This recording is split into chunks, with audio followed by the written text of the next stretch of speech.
Captain Dave here from Out of This World Plumbing. We had an extreme weather event on Canada Day this year.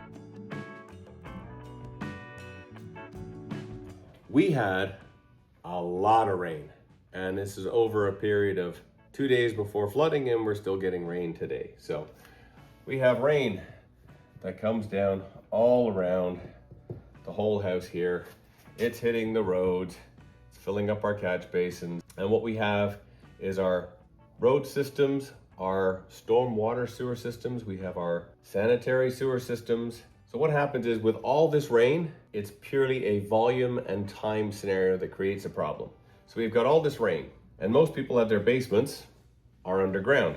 So all this rain comes in here and fills up your ground. Now what it's supposed to do is follow the lines here and go down into your city sewers. But when we're having so much rain, and it's not just your house, it's thousands of houses across an area, these pipes get full. And so instead of water going this way, it actually starts coming this way. And you've still got the water level around your house building up. So when water comes this way, it fills up the weeping tile, which is the drain pipes around a house that are supposed to take your rainwater away. And once all this is full, then our level keeps rising. And all this rising is basically putting pressure on the whole house, and you start getting little bits of water that want to come up through the floor until we end up with a nice flood and the water levels out just like it does in your bathtub. So with all this going on and creating floods, the next question is, can I guarantee this is not going to happen again?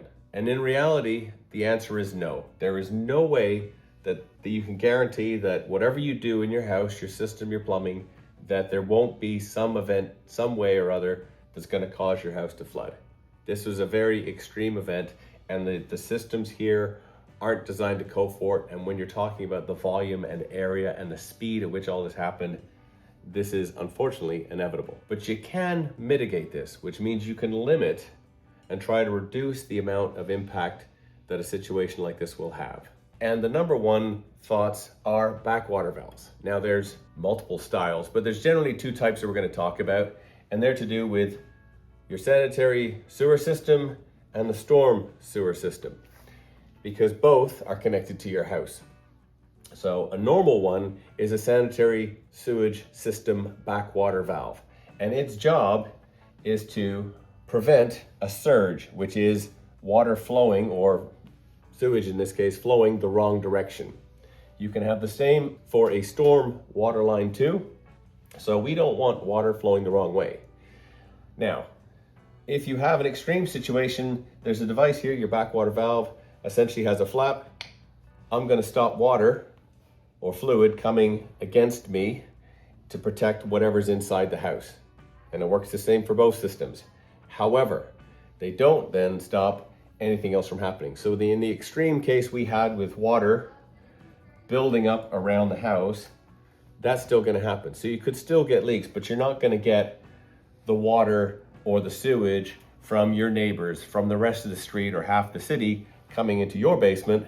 That stuff staying outside. So you're getting the localized stuff, which does mitigate and makes a lot of difference. Other systems, we've got sump pumps. So you can have a pit here with a nice pump in that discharges water out. Now, that usually gives a bit of a time delay. The issue with sump pumps is, again, it's their capacity and how much water is getting into this pit and how quickly. So you can increase the size of the pumps, the discharge pipe size, the power supply there. You can make sure that you have a generator, which then makes sure that in case of a power outage, you still have power to supply these pumps. And then another way, which is usually not often thought about, is landscaping.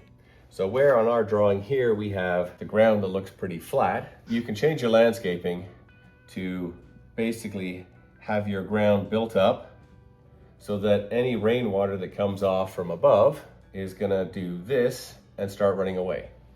Now what that does on its own is, rather than building up straight here around your house, it's now aiming out somewhere else, and this takes longer to physically go towards your house, right? The further away you can direct water from around your property, the longer it takes to get in and become this source around. Again, It's all about time. How long can you take? When's the rain gonna stop? There's lots of ways of taking care of it.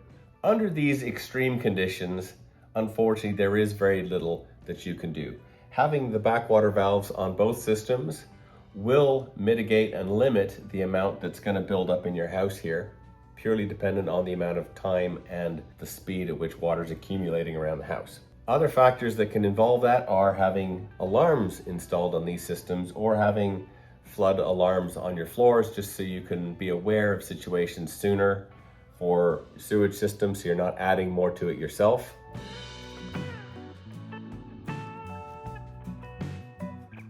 The backwater valve is designed to stop the flow of any fluids from either of these lines going back into the house from the city sewers. Your house, in most cases, is protected from these surge conditions, as they call them.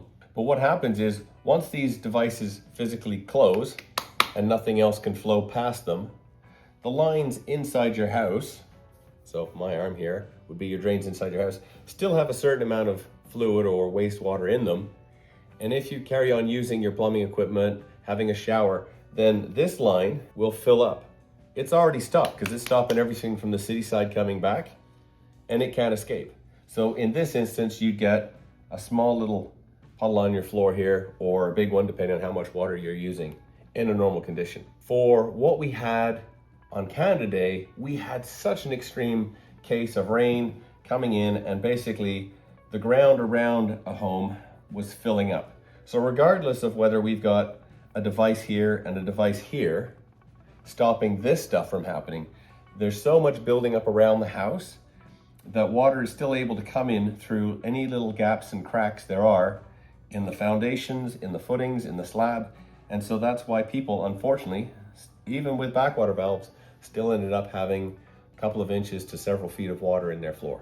Our clients who did have backwater valves installed, unfortunately, still suffered. However, we did hear that a lot of them had less water in their basements than unprotected houses. So the backwater valves are still great devices to put in because they do help limit the exposure to water or sewage or both that can enter your house. We still strongly recommend backwater valves for general system use because they do their job to protect your house.